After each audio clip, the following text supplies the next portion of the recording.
Alan Ladd was one of Hollywood's most iconic leading men, quiet, intense, and unforgettable.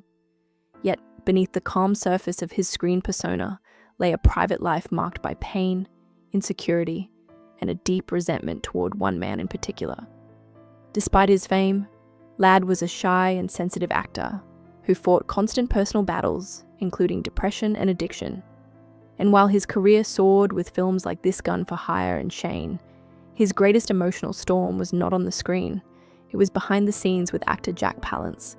The two men were destined to clash, and Ladd later admitted that he truly hated Palance more than anyone else.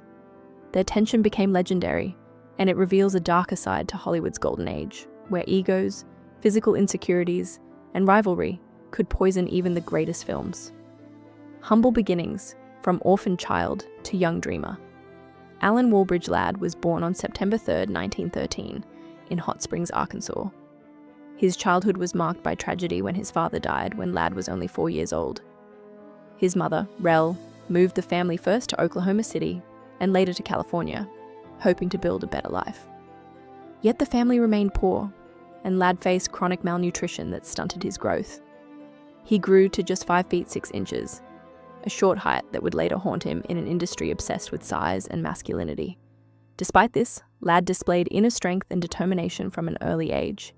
He excelled in athletics, especially swimming and diving, and showed a natural talent for acting.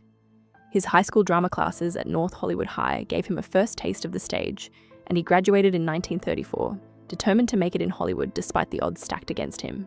The long road to stardom, rejection, hard work, and a breakthrough. Ladd's early years in Hollywood were filled with struggle and rejection. He worked as a grip, an extra, and even a carpenter while searching for his big break. Ladd's early years in Hollywood were filled with struggle and rejection. He worked as a grip, an extra, and even a carpenter while searching for his big break. He took odd jobs as a radio announcer and appeared in small, uncredited film roles throughout the late 1930s and early 1940s. The industry favored taller, more imposing actors, and Ladd's short stature made him easy to overlook. Everything changed when talent agent Sue Carroll discovered him. She believed in his potential and became his advocate, pushing him into roles that would eventually define his career. In 1942, Ladd landed the role that changed everything, the cold, mysterious hitman Raven in This Gun for Hire. His brooding intensity, icy stare, and quiet menace made him an instant star, introducing a new kind of anti-hero to cinema and launching the era of film noir. The noir icon, Ladd's rise as a bankable star. After This Gun for Hire, Ladd became one of Paramount Pictures' most bankable stars. Throughout the 1940s, he starred in films such as The Glass Key, The Blue Dahlia, and Calcutta. In each role, he played men who were tough, morally complex, and often caught in situations where violence and honor collided. Ladd's quiet intensity and stoic demeanor created a new archetype, the lone anti-hero. He became a leading figure in noir, a genre defined by shadow, tension, and emotional darkness. His partnership with Veronica Lake also became legendary. Their on-screen chemistry was electric, and the duo produced some of the most beloved noir classics of the era. Ladd's cool persona and piercing eyes made him irresistible to audiences, and his films consistently drew crowds, making him one of the most recognizable faces of the 1940s. Shane, the role that defined a legend. Arguably, Ladd's most enduring performance came in 1953 with Shane, directed by George Stevens. In the role of Shane, Ladd portrayed a reluctant gunfighter trying to escape his violent past and find peace. The character was quiet, haunted, and deeply human, far from the loud heroes of earlier westerns. Ladd's performance gave the film emotional depth and became one of the most celebrated moments in American cinema.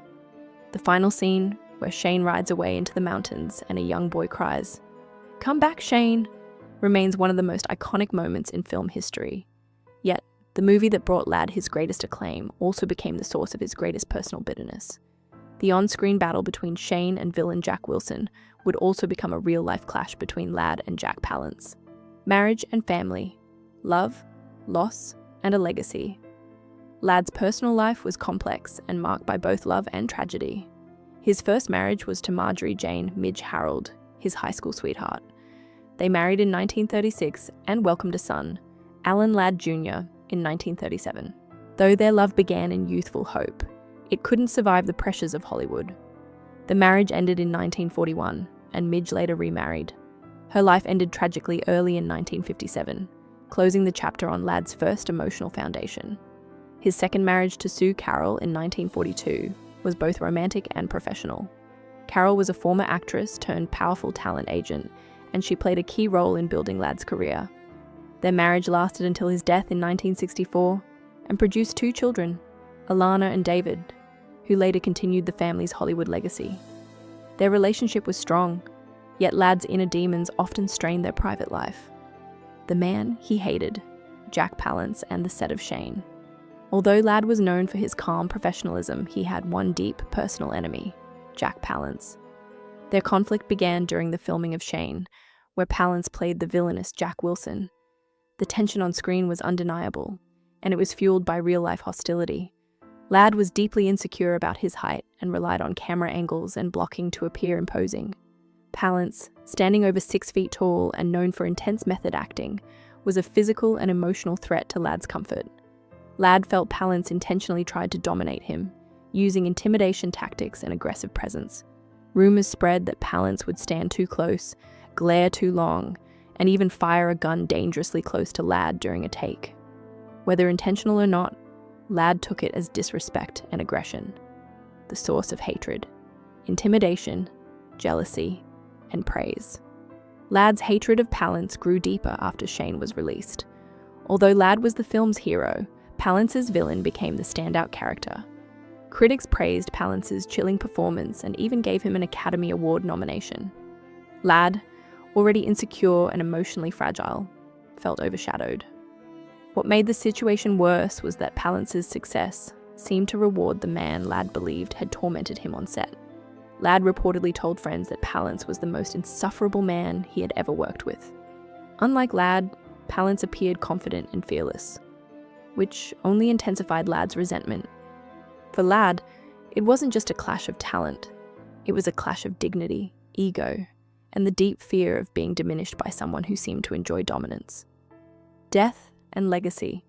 A star who never found peace. In January 1964, Ladd sought rest at his home in Palm Springs, hoping to recover from knee injuries and exhaustion. On January 29th, he was found dead in bed after a period of silence. The cause of death was cerebral edema caused by an accidental overdose of alcohol and prescription medications. He had battled insomnia, depression, and addiction for years, and the pressures of fame only worsened his condition. His funeral was held on February 1st, 1964, with actor Edmund O'Brien delivering the eulogy. Fans were allowed to view his coffin, showing the depth of public mourning. Ladd was buried with his wedding ring and a letter from his son, David, a final reminder of the love that remained despite his private struggles.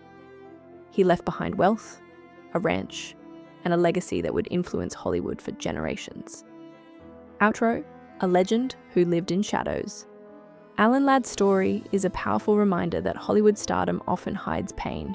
He was a legendary actor whose performances shaped film noir and Western cinema, yet his life was marked by insecurity, addiction, and deep resentment toward Jack Palance.